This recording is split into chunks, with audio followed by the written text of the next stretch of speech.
If your mornings feel dull and lifeless, you're missing out on this vibrant and tasty quinoa breakfast bowl.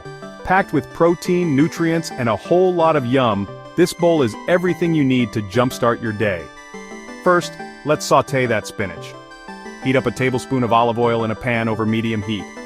Add a cup of fresh spinach and cook until it's wilted, which takes just about 1 to 2 minutes. Sprinkle with a little salt and pepper. Next, it's egg time. Whether you like them scrambled or fried, cook up 2 eggs to perfection. Now we assemble. Divide 1 cup of cooked quinoa between 2 bowls. Top each bowl with the sautéed spinach, your delicious eggs, and half an avocado, sliced. Add a 1/4 cup of halved cherry tomatoes for that juicy burst of flavor. Feeling a bit fancy? Sprinkle on 2 tablespoons of feta cheese and drizzle with your favorite hot sauce or sriracha.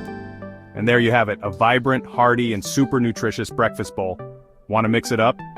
Add crispy bacon or turkey sausage for even more protein, or toss in some black beans or chickpeas for a fiber boost. Swap the feta for parmesan or cheddar if you're feeling adventurous. This is more than just breakfast, it's a delicious way to kickstart your day. Give it a try and let your mornings shine.